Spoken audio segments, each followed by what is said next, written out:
Hello, this is Josh Farkas with the PulmCrit blog. I recently got back from a really cool conference in Montreal, the Hospitalist and Resuscitationist conference organized by Philippe Rolla. It was a really cool conference, and I'm going to try to record a couple screencasts. I don't know how this will go, but we'll need to see. So the first talk was about submassive PE. Where is the pendulum swinging? So I've done several blogs on this, and we've been all over the place as far as alteplase versus heparin, and this is an ongoing source of debate.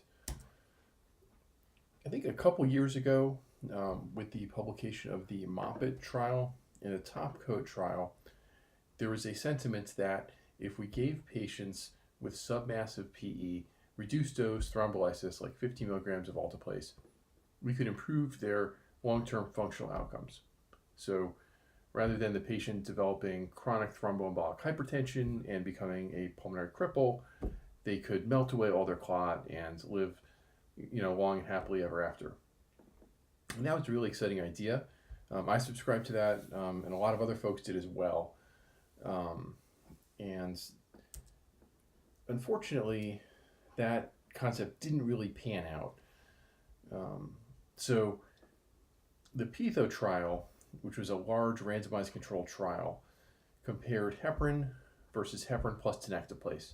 And the initial publication of the PITHO trial was a little difficult to interpret, to be perfectly honest.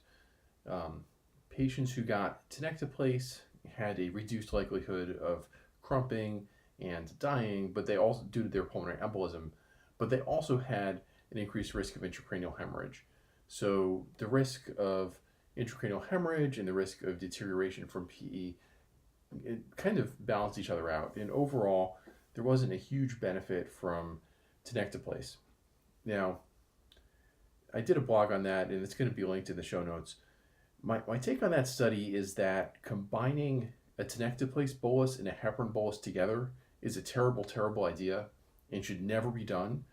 And I think that the combination of those two drugs taken together is extremely bleedy, and that essentially wrecked their study as far as showing any sort of benefit. I think I don't know, my guess would be if they repeated the study and compared heparin versus like 50 milligrams of alteplase alone, I think the results might be entirely different. But that's neither here nor there. I think the bottom line for this presentation is that the PITHO trial, the initial publication of that study, it was kind of gray. It was difficult to interpret precisely. But there was a delayed reanalysis of those results a couple years after the study. And what that showed is that patients who received tenecteplase really had no benefit as far as long-term morbidity compared to patients who got heparin. And I think, in my mind, that was a much more useful study than actually the initial PITHO trial. So the reanalysis of the PITHO trial basically showed that giving someone, TPA is not going to affect their long-term morbidity, assuming that they can survive the acute insult. And that is, in a way, it's a negative trial, but I kind of like it because it makes this very simple. And what it means is that the only reason to give someone TPA is to prevent them from dying. That's all it is. It's very simple. So it kind of gets rid of this whole concept of us giving TPA to patients to improve their long-term functional outcomes or avoid chronic thromboembolic hypertension, all this stuff. That's all gone. All we're trying to do is prevent patients from dropping dead. And if we can, somehow prevent them from dropping dead for a couple days and allow them to break down their clot, life will be beautiful and we'll be all set. So let's talk for a second about how patients die from massive pulmonary embolism. So it involves this death spiral here. So basically the PE causes RV dilation, as shown here. This causes septal flattening, kind of it encroaches on the left ventricle, impairs LV filling, causes hypotension, causes RV hypoperfusion, so you're not perfusing your right coronary artery, and then that causes even worse RV dilation, and so on down this death spiral. And I think this death spiral explains partially why patients can be super unstable, and then they can get better, and then they can be really unstable, and so on and so forth. I kind of imagine these patients as kind of like spiraling downward toward death, and then they somehow something changes and they kind of like come up through the spiral and then they go back down through the spiral. So these patients can be extremely dynamic as far as going from stable to unstable. And to parse this out even further, I kind of like to conceptualize two different types of death from pulmonary embolism. So one group is what I call teetering death, and these are patients who present to the emergency department and they're not frankly hypotensive, they're not frankly in shock, but they have smoldering hemodynamic instability. They're right on the edge of that precipice of falling off. They're kind of like midway down that death spiral. So they may be tachycardic and kind of soft type blood pressures and stuff like that. And any sort of insult is going to push those folks over the edge. The other group of patients which I think about are what I call clot throwing death. And these are patients who come in and they look fine and they're doing great, and you admit them to the floor and everything is perfect, and then suddenly they throw a huge clot to their lungs and drop dead. So they're really, initially they're doing quite fine, and then there's this additional clot that really pushes them over the edge. So ideally, we want some way to predict who's going to die, because those are the patients that may benefit from thrombolysis. So this involves prognostication and risk stratification, which is frankly a bit of a mess. And the confusion here is that there are lots of different tests that can prognosticate who's going to do poorly with pulmonary embolism. For example, patients with RV dilation on CAT scan tend to do poorly. Patients with RV dilation on echo tend to do poorly. Patients with right heart strain on their EKG, also shown to be a poor prognostic factor. Patients with elevated brain natriuretic peptide do poorly. But the problem is all of those different factors are probably looking at one thing. So they're kind of redundant upon one another. And it's possible to get into this echo chamber where you see a patient with a dilated RV on a CAT scan and you get upset about it, and then you do an echo and you see RV dilation, and you're seeing all these signals, but they're all kind of the same signal. So I think the challenge here is to try to parse out which signals are kind of adding independent information to our prognostic efforts and not just repeating all the same information over and over again. So as far as, I think the tests that are most useful and the tests that I usually will focus on are the CT, pulmonary angio, troponin, and then either your lactate or your chemistry. A lactate would probably be ideal, but at the same time, I don't think you necessarily need to order a lactate on every single patient with a PE. If I suggest that, I'll probably get tarred and feathered, and I don't think it's really necessary either. So when to start worrying, and this is not when to start giving thrombolysis, this is just when to start considering, is this patient going to need to get TPA? Do we need to consider sending them to the ICU? Let's start thinking about this. So in just as an aside, this is kind of my thought process for this. I'm not saying this is the best way to think about this or the only way to think about this. This is kind of the way I think about it. So take that for whatever it's worth. There are kind of three things that start me thinking about this. So one is right ventricular dilation. If you don't have RV dilation, then the patient does not have a submassive PE, and the risk of a bad outcome is low. And you're not going to give TPA to a patient without RV dilation, probably. The next one is acuity. So sometimes I see these patients in the emergency department who have been walking around with shortness of breath for a couple days, and their PCP sends them to the emergency department, and they're found to have this submassive PE. And it's clear that they've had this PE for a while, and they're doing okay with it, and it's not very acute. I'm not so worried about those patients because they've kind of prognosticated themselves already. They have mild symptoms, they have stable symptoms, they've been kind of surviving with this thing for a while. So I'm not super excited about, being so aggressive with them. And then the last one is clot burden. So you don't want to get too excited about clot burden, but you do need to think about it. So every once in a while, we'll see a patient with a huge right ventricular dilation, big RV, and a little clot burden. So what does that mean, right? Big RV, small clot burden. And I think what that means is a patient who has chronic pulmonary hypertension, who probably has a chronically dilated RV, and they have a small pulmonary embolism. So those patients I don't think are having an acute, huge pulmonary embolism, and I don't think that they need to be rushed to the ICU necessarily or get too aggressive about them. So those are kind of some initial warning signs to kind of cue you in that you need to think more about this. Now, to try to focus this down a little bit more, these are some indicators which I think identify patients with teetering death, patients who are kind of unstable and have this smoldering instability. So the first is shock index, heart rate divided by systolic blood pressure. And as this creeps up north of 0.8 or 1, you really need to worry about these folks.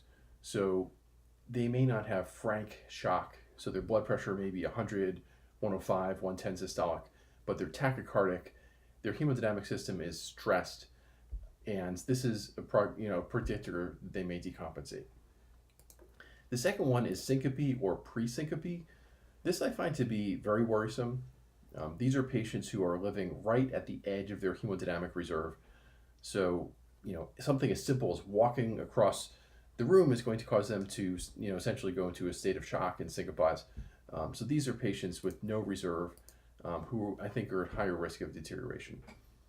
And finally, the last group, which in some ways is the hardest to find out, is patients who have a big PE and they respond to that PE with a huge endogenous surge of epinephrine. And that epinephrine surge can actually cause them to be hypertensive. So these folks can be hypertensive. The epinephrine surge actually also causes them to create lactate through an aerobic process. So these folks often have a lactic acidosis. And the epinephrine also may cause diaphoresis, pallor, causes people to feel terrible, sense of impending doom. Patients look horrific. So I think the way that you're going to find these patients clinically is they're going to look terrible. And you're going to be able to sense that clinically. And if the patient's telling you things like, I feel like I'm going to die, take that seriously, because those patients often kind of do die. Once again, I don't think you need to get a lactate on every single patient, but I think you need to understand the pathophysiology of what's going on here. Take a look at your chemistry, see is there a big anion gap, look at the patient, see, are they cold and clammy and diaphoretic and they look miserable, so that can help you. What about these people at risk of clot throwing death? These, I think, are a bit harder to ferret out, and it may be difficult, honestly, to really do this perfectly. They're going to have this trifecta of badness with the acuity, the RV dilation, and clot burden. They're also going to have some elevation of the troponin, and that demonstrates that the RV is already under stress. So even before throwing a clot, their RV is really kind of under some physiologic stress. Not quite as much stress as the teetering death folks, but it's under stress. And the final piece here is that there's a large proximal clot. And this has been shown to be an independent risk factor for mortality and poor outcomes.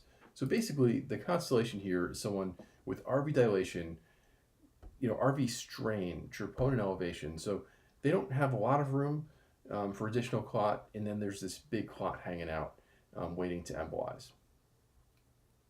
And overall, I think you can take these patterns and start to match them up with various dispositions. So patients without any of these signs, they can go to the medicine floor. Some of these potential clot throwing folks may be able to go to a telemetry floor. And then once you get to the teetering death folks, I think those probably merit going to an intensive care unit.